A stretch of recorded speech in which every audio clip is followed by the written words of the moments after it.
आगे बढ़ेंगे। अहम खबर यह है कि वज़ीर रेलवे शेख रशीद अहमद का कोरोना टेस्ट मुस्बत आ गया है। तर्जुमान वजारत रेलवे के मुताबिक शेख रशीद को बज़ाहिर कोरोना की कोई अलामत नहीं है। शेख रशीद अहमद आइसोलेशन में चले गए हैं। शेख रशीद डॉक्टर्स की हिदायत के मुताबिक 2 हफ्ते आइसोलेशन में रहेंगे। आपको अपडेट कर रहे हैं, वफाकी वज़ीर रेलवे शेख रशीद का कोरोना टेस्ट भी मुस्बत आ चुका है और वो भी करंतना में जा चुके हैं। वज़ीर रेलवे शेख रशीद का कोरोना टेस्ट मुस्बत आया है। इसी मुतालिक मज़ीद तफसीलात लेंगे अपने नुमाइंदे साजिद शेख से। साजिद शेख, आगाह कीजिएगा, वज़ीर रेलवे शेख रशीद का कोरोना टेस्ट भी मुस्बत आया है और बज़ाहिर बताया जा रहा है कि उन्हें कोई अलामत नहीं थी। देखिए, रावलपिंडी में कोरोना वायरस जो है बड़ी तेजी से फैल रहा है और हम देख रहे हैं कि हमारे इतराफ में बड़ी तेजी से लोग जो है वो कोरोना का शिकार हो रहे हैं।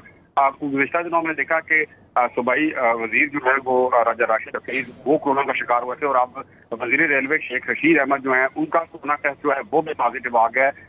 गो के उनका कहना यह है कि बज़ाहिर तो कोई कोरोना की अलामत नहीं है, मगर उन्होंने खुद को आइसोलेट किया है और डॉक्टर्स की हिदायत के मुताबिक उनको 2 हफ्ते के लिए आइसोलेट करने का कहा गया है और मुकम्मल तौर पर वो आराम से हैं। और ये जरूर कहा जा रहा है कि उनके तर्जमान के मुताबिक कि अब बज़ाहिर अभी कोई इलामात ऐसी जाहिर नहीं हुई, मगर शेख रशीद अहमद साहब ने दूसरों के लिए भी ये पैगाम दिया है कि ज्यादा से ज्यादा जो है लोग घरों में रहें और घरों में रहेंगे तभी खुद को महफूज रखा जा सकेगा। जी ठीक है, साजिद शेख, ये भी आगाह कीजिएगा कि हालिया दिनों में वज़ीर रेलवे शेख रशीद की जिन जिन लोगों से मुलाकात हुई है और उनके अहल खाना के भी क्या टेस्ट लिए जाएंगे और कोई फहरिस्त तरतीब दी गई है इस हवाले से? देखिए, शेख रशीद साहब जो हैं वो अपने जो भतीजे हैं उनके साथ ज्यादातर रहते हैं और उसके अलावा लाल हवेली में ज्यादा टाइम गुजारते हैं। तो इस हवाले से खासा मुश्किल होगा क्योंकि उनकी जो गैदरिंग है वो बहुत ज्यादा थी, बहुत ज्यादा अफराद से वो मिलते थे। तो इस वक्त तो यही जाहिर की जा रही है कि उन तमाम लोगों का जिनके साथ वो गुज़िश्ता दिनों मौजूद रहे। और हमने देखा कि न सिर्फ रावलपिंडी रेलवे स्टेशन पे बल्कि ईद के फौरन बाद जिस पर हमने देखा जिस तरह से रेलवे ट्रेन जो है वो चलाई गई तो वो मुख्तलिफ रेलवे स्टेशन पर पाई गई और एक बड़ी तादाद भी उनके जो एम्प्लॉयज थे जो वजारत रेलवे के वो भी उनके साथ होते थे।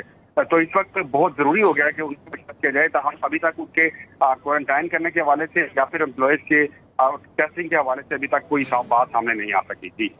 ठीक है, साजिद शेख, ये भी आगाह कीजिएगा कि सेनेट का इजलास भी है और कौमी असम्बली का भी इजलास है, लेकिन जिस तरह से MNAs में कोरोना की तस्दीक हो रही है और हमने देखा कि साबिक वज़ीर आज़म शाहिद खाकान अब्बासी भी आज कोरोना में मुब्तला हो चुके हैं, ऐसे हालात में जब पैदर पे केसेस इस तरह से सामने आ रहे हैं, सेनेट का इजलास और कौमी असम्बली का इजलास किस तरह से मुमकिन बनाया जाएगा?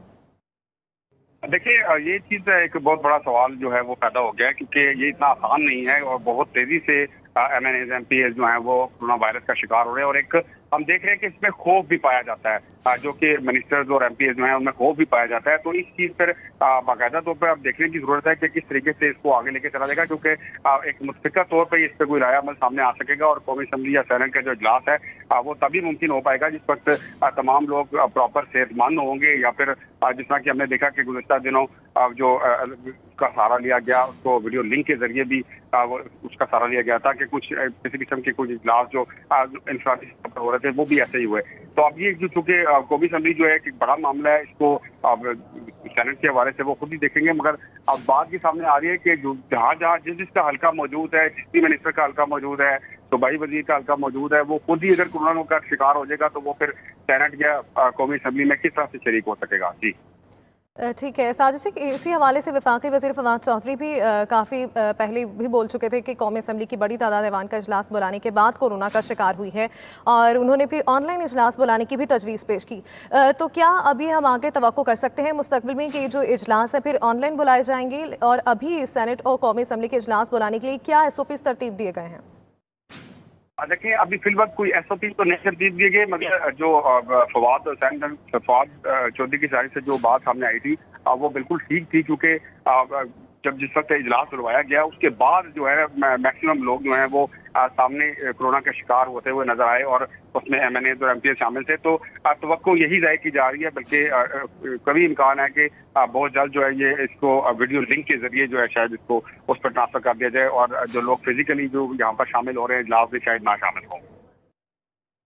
वीडियो लिंक के जरिए भी इजलास को बुलाया जा सकता है, ये भी मुमकिन सूरत हाल है। साजिशें हमें आगाह कर रही थी, हमारे साथ ही रहेगा। नाज़रीन को एक बार फिर आगाह करते चलें, वज़ीर रेलवे शेख रशीद जो कि कोरोना में मुब्तला हो चुके हैं, उनका कोरोना का टेस्ट मुस्बत आया है और ये बताया जा रहा है कि उन्हें बज़ाहिर कोरोना की कोई अलामात नहीं थी, लेकिन फिर भी टेस्ट करवाने के बाद उनका कोरोना टेस्ट पॉजिटिव आ चुका है। शेख रशीद अहमद आइसोलेशन में चले गए हैं और डॉक्टर्स की हिदायत के मुताबिक वो 2 हफ्ते आइसोलेशन में ही रहेंगे। वज़ीर रेलवे शेख रशीद अहमद का कोरोना टेस्ट मुस्बत आ गया है। तर्जुमान वजारत रेलवे के मुताबिक शेख रशीद को बज़ाहिर कोरोना की कोई अलामात नहीं है। शेख रशीद अहमद आइसोलेशन में चले गए हैं और डॉक्टर्स की हिदायत के मुताबिक उन्हें 2 हफ्ते आइसोलेशन में रहने का कहा गया है। एक बार फिर आपको बताएं कि शेख रशीद अहमद का कोरोना टेस्ट पॉजिटिव आ चुका है और वो कोरोना में मुब्तला हो चुके हैं। तर्जुमान वजारत रेलवे के मुताबिक शेख रशीद को बज़ाहिर कोरोना की कोई अलामात नहीं है और वो अपने घर पर ही आइसोलेशन में है। शेख रशीद अहमद आइसोलेशन में चले गए हैं। शेख रशीद डॉक्टर्स की हिदायत के मुताबिक 2 हफ्ते आइसोलेशन में ही रहेंगे। शेख रशीद को बज़ाहिर कोरोना की कोई अलामात नहीं थी, लेकिन टेस्ट करवाने के बाद उनका कोरोना पॉजिटिव आ चुका है, जिसकी वजह से वो अपने घर में ही क्वारंटीन हो चुके हैं। शेख रशीद अहमद आइसोलेशन में हैं और डॉक्टर्स की जानिब से उन्हें हिदायत की गई हैं कि वो 2 हफ्ते आइसोलेशन में रहेंगे। और आपको ये भी बताते चलें कि आज ही साबिक वज़ीर आज़म शाहिद खाकान अब्बासी का भी कोरोना टेस्ट पॉजिटिव आया था और वज़ीर रेलवे शेख रशीद का भी कोरोना टेस्ट पॉजिटिव आ चुका है। वफाकी वज़ीर रेलवे शेख रशीद अहमद का कोरोना टेस्ट पॉजिटिव आया है। तर्जुमान वजारत रेलवे के मुताबिक शेख रशीद को बज़ाहिर कोरोना की कोई अलामात नहीं है, लेकिन उनका कोरोना टेस्ट पॉजिटिव आया है। ब्यूरो चीफ सुहेल इकबाल भट्टी साहब हमारे साथ लाइन पर मौजूद हैं, उनसे बात करेंगे। सुहेल इकबाल साहब बताइएगा, जिस तरह से साबिक वज़ीर आज़म शाहिद खाकान अब्बासी का कोरोना भी आज मुस्बत आया और वफाकी वज़ीर रेलवे शेख रशीद भी अब कोरोना का शिकार हो चुके हैं, ऐसे में सेनेट का इजलास और कौमी असम्बली का इजलास किस तरह से मुमकिन बनाया जा सकता है?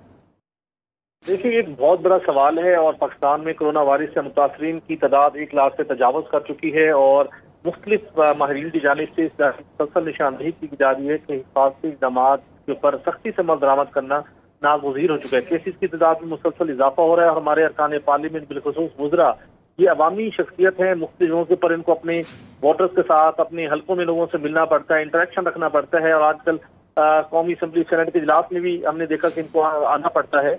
तो ये बड़ा एक बहुत बड़ा सवाल उठ रहा है। जब शाहिद खान अब्बासी का टेस्ट मुस्बत आया है, वो भी इसका कोरोना का शिकार हो चुके हैं, शेख रशीद भी आइसोलेशन में चले गए हैं, तो लगता है कि वफाकी वज़ीर साइंस और टेक्नोलॉजी ने जो फवाद चौधरी साहब ने जो तजवीज़ दी थी कि बहुत क्रिटिकल टाइम है, हमें ये रिस्क नहीं लेना चाहिए और वर्चुअल बुनियादों के ऊपर कौमी असम्बली के सेनेट के सेशन होने चाहिए।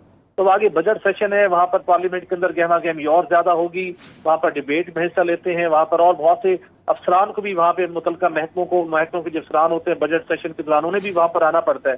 तो एक बड़ी क्रिटिकल सूरत हाल होगी और ये बड़ा चैलेंज है इस वक्त स्पीकर कौमी असम्बली के लिए और चेयरमैन सेनेट के लिए। वो इस तनाजुर के अंदर उन्हें अपनी पॉलिसी के ऊपर नजरसानी करना होगी कि कोरोना केसेस की तादाद में जिस तरीके से इजाफा हो रहा है उस मौके के ऊपर ये बड़ा रिस्की होगा। कौमी असम्बली का इजलास और सेनेट का इजलास भी बिलखुसूस और वर्चुअल इजलास के हवाले से ही उनको शायद गौर करना पड़ेगा।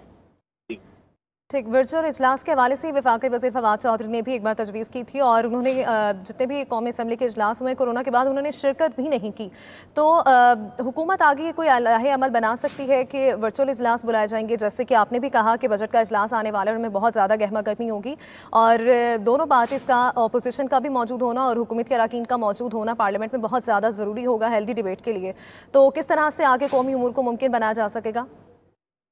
देखिए, शुरू में कौमी असम्बली के इजलास बुलाने से कबल ये बहस हुई थी और हुकूमती अरकान के इस बात के ऊपर इत्तफाक था कि वर्चुअल इजलास बुलाना चाहिए और इस तरीके से वहाँ पे इकट्ठे नहीं होना चाहिए पार्लियामेंट के अंदर। लेकिन अपोजिशन जमातों की जानिब से इस तजवीज़ को मुस्तरद किया गया, बिलखुसूस मुस्लिम लीग नून ने इसकी बड़ी मुखालफत की और अल्टीमेटली ये इजलास बुलाया गया और इजलास जारी है। तो अभी भी शायद वक्त है, ये टाइम है कि हुकूमत को बिलखुसूस ठीक है, बहुत शुक्रिया। ब्यूरो चीफ इस्लामाबाद सुहेल इकबाल भट्टी हमारे साथ मौजूद थे, उन्होंने हमें तफसीलात दी। साजिद शेख भी हमें तफसीलात दे रहे थे, आपका बेहद शुक्रिया।